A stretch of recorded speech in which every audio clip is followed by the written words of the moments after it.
Hi friends, welcome to Tanha's vlog channel. இன்னைக்கு நம்ம விளாக்ல என்ன பார்க்க போறோம் அப்படின்னா, இந்த ஜிப் வச்சதாங்க. இதை போன வீடியோலயே நாங்க பார்த்துட்டோமே, என்ன சிஸ்டர் திருப்பியும் அதையே சொல்றீங்க அப்படின்னு சொல்லி நிறைய பேர் நினைக்கலாம். இந்த ஜிப் வைக்கும் போது எனக்கு ஏற்பட்ட அனுபவத்தை தாங்க நான் உங்ககிட்ட ஷேர் பண்ணியிருக்கேன். என்ன மாதிரி நீங்களும் இந்த மாதிரி அனுபவப்பட்டிருக்க வாய்ப்பு உண்டு இல்லையா? அப்ப என்ன நடந்துச்சு, நான் இதை எப்படி கரெக்டா இந்த ஜிப்பை ஃபிட் பண்ணேன் அப்படிங்கிற வீடியோவும் அதோட அனுபவத்தையும் தான் நான் உங்ககிட்ட இந்த விளாக்ல உங்ககிட்ட ஷேர் பண்ணிக்கலான் இருக்கேன். இது ரெடிமேட் சுடிதார் தான் கொடுத்துருந்தாங்க. அதுக்கு முன்னாடி ஃபர்ஸ்ட் டைம் பாக்குறீங்க அப்படின்னா மறக்காம சப்ஸ்கிரைப் பண்ணிக்கோங்க. டெய்லரிங் சம்பந்தமான அன்னன்னைக்கு நான் என்னென்ன தைக்கிறேனோ அது எப்படி எவ்வளவு அமௌண்ட்டுக்கு வாங்குறேன், எவ்வளவு அமௌண்ட்டுக்கு அவங்களுக்கு தச்சு கொடுக்குறேன் அப்படிங்கறத டீட்டெயில்டா நான் டெய்லியும் அன்னன்னைக்கானதை சொல்லிக்கிட்டு இருக்கேன். அன்னன்னைக்குனா ஃபுல் டே கிடையாதுங்க, ஒன்லி 2 hours. 2 hours என்னோட ஏர்னிங்ஸ் 200 சொல்லி நான் மெயினா ஃபிக்ஸ் பண்ணி வச்சிருப்பேன். அதுக்கு மேலேயும் தப்பேன், அதுக்கு கம்மியாகவும் தப்பேன். அன்னைக்கான பொழுதை பொறுத்து இருக்கு. அதை எப்படி நான் உங்களுக்கு என்னென்ன அமௌண்ட் வாங்குறேன் எப்படின்னு சொல்லிதான் உங்களுக்கு இந்த விளாக்ல நான் டெய்லி அன்னைக்கான 2 days கோர்க்கு விளாக் போட்டுட்டு இருக்கேன். இந்த மாதிரி நீங்களும் வீட்ல இருந்து டெய்லரிங் பண்றீங்க அப்படின்னு சொல்லி விருப்பப்பட்டீங்க அப்படின்னா என்னோட சேனலை மறக்காம சப்ஸ்கிரைப் பண்ணி வச்சுக்கோங்க. வீடியோ பிடிக்கும், கண்டிப்பா உங்களுக்கு பிடிக்கும். இந்த விளாகையும் ஃபுல்லா பாருங்க. பிடிச்சிருந்துச்சுன்னா ஒரு லைக்கை கொடுத்துட்டு அப்படியே கண்டினியூ பண்ணுங்க. இந்த ஜிப் வைக்கிறதுக்கு ரெட்மேட் சுடிதார் கொடுத்துருந்தாங்க. பட் எனக்கு ஆனா ஜிப் நான் இது வரைக்கும் வச்சது கிடையாது. சரி, ஓகே. நான் எப்பயுமே சொல்லியிருக்கேன், யாருமே எதுவுமே கொடுத்தா என்னால முடியாது, எனக்கு தெரியாதுன்னு நான் சொன்னனாலே கிடையாது. எல்லாமே நம்ம கத்து கொடுக்கறதுக்கு இப்ப நம்ம கையில அந்த ஆண்ட்ராய்டு போன் இருக்கு. சோ நான் அதை வச்சு நான் எப்படினாலும் வச்சு கொடுத்துருவேன் அப்படிங்கிற நம்பிக்கை, அதாவது என்னால முடியும் அப்படிங்கிற நம்பிக்கை எனக்குள்ள இருக்கணும் இல்லையா? சோ அதனால என்னால எதையுமே செய்ய முடியும், இந்த ஸ்டிச்சிங் சம்பந்தமான ஒர்க்கு கண்டிப்பா நம்மளால செஞ்சு கொடுக்க முடியும் அப்படின்னு நான் மட்டும்தான் வாங்குவேன். ஆனா என்னால முடியும் அப்படின்ற நம்பிக்கையும் எனக்குள்ள இருக்கும். ஓகேங்களா? அப்ப நான் என்ன பண்ணேன், சரி வாங்கி அவங்களுக்கு ஸ்டிச் பண்ண ஆரம்பிச்சிட்டேன். அதுக்கான வீடியோவும் யூடியூப்ல பார்த்து நான் ஸ்டிச் பண்ண ஆரம்பிச்சு ஸ்டிச் பண்ணிட்டேன். பாதி பண்ணிக்கிட்டு இருக்கும் போது பாத்தீங்கன்னா அலைன்மெண்ட் சரியாவே ஜிப்பு வரல. ஆனா அவங்க சொன்ன மாதிரி தானடா நம்ம ஜிப் அட்டாச் பண்ணோம், ஏன் சரியா வரல? ஜிப் மாத்தி வந்துச்சு. திருப்பி எடுத்து நான் வீடியோவை கன்ஃபார்ம் பண்ணிக்கிட்டேன், நம்ம வைக்கிறது கரெக்ட் தானா, நம்ம தான் தப்பா வச்சுட்டோமோ அப்படின்னு சொல்லி வீடியோவை எடுத்து திருப்பி இன்னொரு முறை பார்த்து கன்ஃபார்ம் பண்ணேன். பார்த்துக்கோங்க, அப்பயும் நமக்கு தப்பாவே தான் வந்துச்சு. அப்புறமா என்ன பண்ணேன், என்னடா இது தப்பாவே வருது, அவங்க சொல்ற மாதிரி தானே நம்ம ஃபிட் பண்றோம். நிறைய பேர் என்னைய மாதிரி நீங்க யூடியூப் சேனல் பார்த்து செய்யறீங்கன்னா இது உங்களுக்கு ஒரு அனுபவமா இருக்கும். அதனாலதான் நான் இதை ஷேர் பண்றேன். கடைசி நான் அந்த யூடியூப் சேனல் லிங்க் கமெண்ட படிச்சப்பதான் தெரிஞ்சிச்சு அது எல்லாமே அவங்க தப்பானது, நீங்க இப்படி ஜிப் மெத்தட் இது கிடையவே கிடையாது நிறைய பேர் கமெண்ட் பண்ணியிருந்தாங்க. சோ அந்த மெத்தட அப்படியே நான் நிப்பாட்டிட்டு நம்மளே எப்படி வைக்கலாம், நமக்கு ஒரு ஜிப் இந்த இடத்துல வேணும், அப்ப நம்ம அதை எப்படி ஃபிட் பண்ணலாம் அப்படின்னு சொல்லி நானே யோசிச்சு கடைசி ஜிப் வச்சேங்க. அது கரெக்டாவே வந்துருந்துச்சு. சூப்பராவும் ஃபிட் பண்ணி அவங்க கிட்ட நான் கொடுத்துட்டேன். கரெக்டா இருக்கு சிஸ்டர், தேங்க்யூன்னு சொல்லியிருந்தாங்க. பாருங்க, இப்படி கூட அனுபவங்கள் இருக்கு. உங்களுக்கு இந்த மாதிரி ஏதாவது அனுபவங்கள் இருந்துச்சுன்னா மறக்காம எனக்கு கமெண்ட் பண்ணுங்க. நெக்ஸ்ட் மறுநாள் வியாழக்கிழமை போல இந்த வீடியோ எடுத்துட்டு இருக்கீங்க. ஒரு சிஸ்டர் கொடுத்திருந்தாங்க, கோவில்ல கொடை வருது சிஸ்டர், செட் சாரி எடுத்திருக்கோம், அந்த சாரி எனக்கு தச்சு கொடுத்துருங்க அப்படின்னு சொல்லிட்டு இன்னொரு சாரியும் எனக்கு மறுநாள் வேணும் அப்படின்னு சொல்லி 2 சாரி எனக்கு கொடுத்துருந்தாங்க. நான் 2க்குமே நான் தான் லைனிங் போட்டேன். நானே லைனிங் போட்டு அதை கட் பண்ணி கொடுத்து ஸ்டிச் பண்ணி கொடுத்துருங்கன்னு சொல்லியிருந்தாங்க. சரின்னு சொல்லிட்டு 2யுமே நான் தான் உங்களுக்கே ஆல்ரெடி தெரியுமே, 2 பிளவுஸ் கொடுத்துருந்தாங்கன்னா ஆல்ரெடி 2யுமே ஒன்னா லைனிங்கை போட்டு கட் பண்ணிடுவேன். ஏன்னா ஒரே அளவு ஒரே டிசைன் அப்படிங்கிறப்ப நமக்கு எந்த ஒரு மாற்றமுமே இல்லை. இதுவே நெக் டிசைன்லாம் மாறி இருக்கணும் அப்படின்னு கேட்டாங்கன்னா நம்ம அந்த கழுத்து பகுதியை மட்டும் மாத்தி கொடுக்குற மாதிரி வரும். அந்த மாதிரி நானும் கட் பண்ணி கொடுப்பேங்க. இப்ப இந்த 2 பிளவுஸையும் ஒரே மாதிரி போட்டு 2யுமே கட் பண்ண ஆரம்பிச்சிட்டேன். அந்த ஜிப் வைக்கிற அனுபவம் எனக்கு ஒரு புதுமையா இருந்துச்சு. நான் தப்பான அந்த ஷார்ட்ஸ் நிறைய மில்லியன் போயிருந்துச்சு. ஆனா அதுக்கப்புறம் அந்த கமெண்ட்டுக்குள்ள போய் படிச்சதுக்கு அப்புறம் தாங்க தெரிஞ்சிச்சு, ஃபுல்லாவே எல்லாருமே என்ன தப்பா ஜிப் வைக்க சொல்லி கொடுக்குறீங்க அப்படின்னு நிறைய பேர் கமெண்ட் போட்டிருந்தாங்க. ஆஹா, நம்ம இதை பார்த்து ஏமாற பார்த்தோமே அப்படின்னு நினைச்சிட்டு கடைசி நம்மளோட முயற்சி தான், எனக்கு எப்படி வைக்கலாம் அப்படின்றத நான் யோசிச்சு ஒரு ஜிப் இந்த மாதிரி வைக்கணும், ஃபிட் பண்ணணும், அப்ப எப்படி வைக்கலாம் அப்படின்னு சொல்லி நானா கட் பண்ணி அந்த இடத்துல வச்சு கொடுத்தேங்க. பட் அது நல்லாவே வந்திருந்துச்சு. சோ வீடியோஸ் பாருங்க. அதுக்கு முன்னாடி உங்களுக்கு அதாவது நம்ம வந்து ஸ்டிச்சிங் வந்துட்டோம்.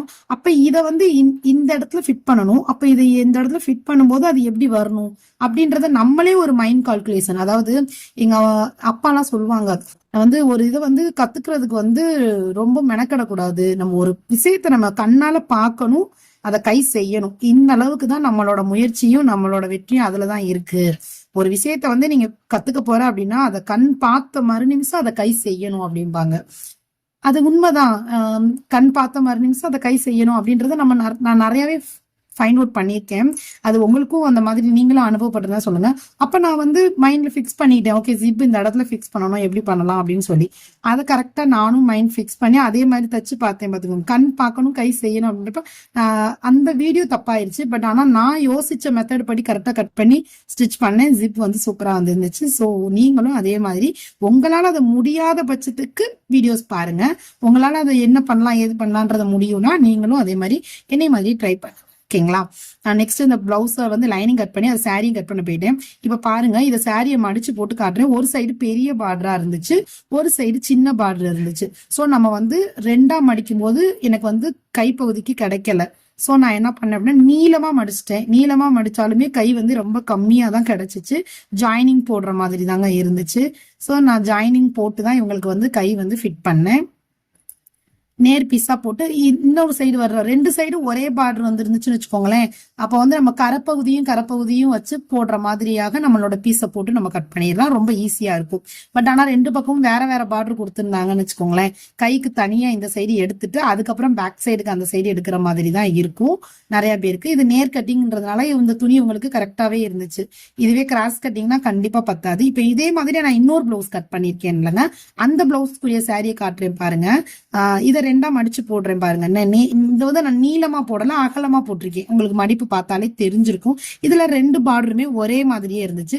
சோ நம்ம இந்த சைடு கை எடுத்துக்கலாம் அப்படின்னு சொல்லிட்டு இந்த மாதிரி நான் மடிச்சு போட்டிருக்கேன். அகலமா தெரியுது அவங்களுக்கு. போன சாரியில வந்து நீளம் தெரிஞ்சிருக்கும், இந்த சைட்ல அகலம் தெரிஞ்சிருக்கும். சோ நம்ம கஸ்டமருக்கு கொடுக்க வேண்டியது அந்த சாரியோட பார்டரை பொறுத்து கூட நம்மளோட கட்டிங் வந்து, அதாவது நம்மளோட துணியை நம்ம போட்டு கட் பண்ற விதமும் மாறுபடுங்க. இது ஒரு நல்ல டிப்ஸ், நீங்களும் ஃபாலோ பண்ணி பாருங்க. நிறைய பேர் என்ன பண்ணுவாங்கன்னா எல்லா பிளவுஸையுமே அதே மாதிரியே கட் பண்ணுவாங்க. அதாவது சாரி பிளவுஸை நீளமாவே போட்டு சில பேர் கட் பண்ணுவாங்க. சில பேர் இந்த மாதிரி நான் பண்ற மாதிரி அகலமா போட்டு கட் பண்ணுவாங்க. அதாவது பார்டர் இருக்கிறத பொறுத்து நீங்க வந்து பீஸை வந்து கட் பண்ணுங்க. அது ரொம்ப உங்களுக்கு யூஸ்ஃபுல்லா இருக்கும். இப்ப இதுக்கு நான் எதுவுமே அட்டாச் வர மாதிரி இல்லை, நல்லாவே துணி தாராளமா வந்துருந்துச்சு. அதுல வந்து பார்டர் வேற மாதிரி கொடுத்திருந்ததுனாலதான் எனக்கு அதை நீளமா போட்டு அட்டாச் பண்ற மாதிரி ஆயிடுச்சு. பட் பார்டர் ஒரே மாதிரி கொடுத்திருந்தாங்க முதுகுக்கும் கைக்கும் அப்படின்னு சொன்னோம்னு வச்சுக்கோங்களேன், நம்ம ரெண்டையுமே கைக்கு வர மாதிரி வச்சுட்டு முதுகுக்கு பார்டர் எடுக்க வேண்டாம். ஏன்னா அந்த சாரி பின்னாடி போயிரும். நிறைய பேர் முதுகுக்கு பார்டர் கேட்க மாட்டாங்க, சில பேர் கேட்பாங்க. கேட்கறவங்களுக்கு நீங்க அந்த மாதிரி கட் பண்ணுங்க. ரெண்டையுமே கடைசி கட் பண்ணி பினிஷ் பண்ணி எடுத்து வச்சுட்டேங்க. சரி, ஓகே, டைமிங் இருக்கு. ஈவினிங் இது வந்து மார்னிங் கட் பண்ணிட்டேன். ஈவினிங் நம்ம ஸ்டிச் பண்ண உட்காந்துடலாம். வெள்ளிக்கிழமை ஈவினிங், வியாழக்கிழமை ஈவினிங் தாங்க ஸ்டிச் பண்ணேன். எப்பவுமே ஈவினிங் ஸ்டிச் பண்ண மாட்டேன், மார்னிங் மட்டும்தான் கட்டிங் ஸ்டிச்சிங் ரெண்டுமே இருக்கும். ஆனா அன்னைக்கு பாத்தீங்கன்னா மறுநாள் வெள்ளிக்கிழமை குழந்தைங்களுக்கு லீவு. ஸோ அம்மா நாங்க இன்னைக்கு கொஞ்ச நேரம் விளையாண்டுக்கிறோம் அப்படின்னாங்க.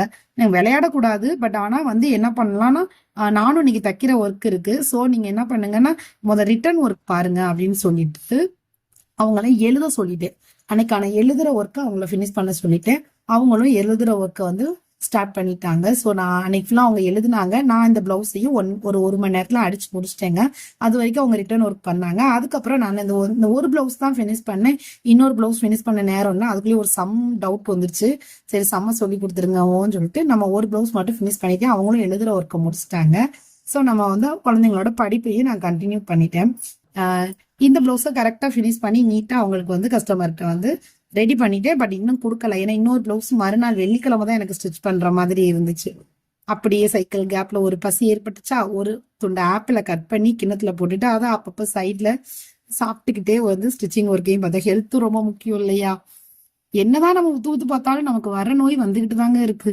நானும் சரி நம்ம தச்சா நமக்கு பேக் பெயின் வரும் அப்படின்ட்டு 1 மணி நேரம் 2 மணி நேரம் தான் தைக்கிறேன். ஆனாலும் பேக் பெயின் வரதாங்க செய்யுது.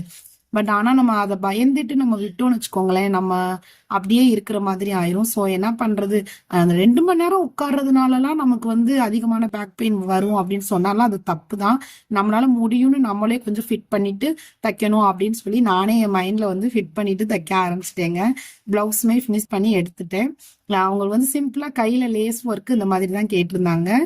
விளாக் பார்க்கும்போதே சின்ன சின்ன டெய்லரிங் டிப்ஸும் சொல்லித்தரேன். இன்னைக்கு நான் சொல்லி கொடுத்த அந்த டெய்லரிங் டிப்ஸ், அதாவது சாரிக்கான கிளாத்தை எப்படி போட்டு கட் பண்ணணும் அப்படிங்கிறது உங்களுக்கு பிடிச்சிருந்துச்சுன்னா ஒரு லைக் கொடுத்துருங்க. அது மட்டும் இல்லை, மறக்காம சேனலை சப்ஸ்கிரைப் பண்ணி வச்சுக்கோங்க.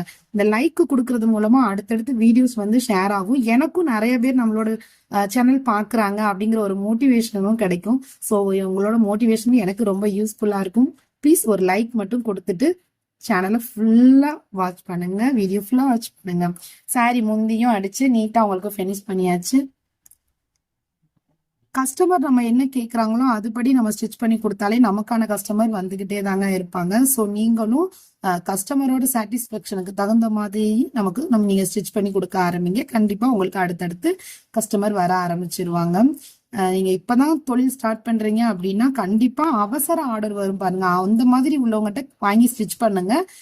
அதை வந்து என்னால முடியாதுன்னே சொல்லாதீங்க, கண்டிப்பா ஸ்டிச் பண்ணி கொடுங்க. அவங்களே அடுத்தடுத்து உங்களை தேடிதான் வருவாங்க. இது என்னோட அனுபவம்ன்றதுனால நான் உங்களுக்கு சொல்லி ஷேர் பண்ணிக்கிறேன். வீடியோவை ஃபுல்லா ஸ்கிப் பண்ணாம பார்த்ததுக்கு ரொம்ப நன்றிங்க. வீடியோ பிடிச்சிருந்தா ஒரு லைக்கும் கொடுத்துட்டுங்க, சப்ஸ்கிரைபும் பண்ணிக்கோங்க. இன்னைக்கு வந்து இந்த சாரி இந்த பிளவுஸ் பத்தி மட்டும்தான் பேச முடிஞ்சிச்சு. அதுக்கப்புறம் நான் நெக்ஸ்ட் போடுற விளாக்ல, மண்டே போடுற விளாக்ல உங்களுக்கு அடுத்தடுத்த பிளவுஸ் போடும். இது வந்து செட் சாரிங்க. செட் சாரி நிறைய பேர் இதே மாதிரி இன்னும் ஒரு 3 பிளவுஸ் கிட்ட வந்திருக்கு, ஸ்டிச் பண்ணி கொடுக்கணும். ஆனா என்னால 1-2 தான் எடுக்க முடியும் வீடியோ, ஓகேங்களா. இந்த பிளவுஸுக்கு நான் கைக்கும் முதுகுக்கும் மட்டும் லேஸ் வச்சு ஃபினிஷ் பண்ணியிருந்தேங்க. பிளவுஸுக்கு 200ங்க, லைனிங் 40, அப்புறம் லேஸ் 40, அப்புறம் முந்தி 20, மொத்தமா 300 சார்ஜ் பண்ணேன்.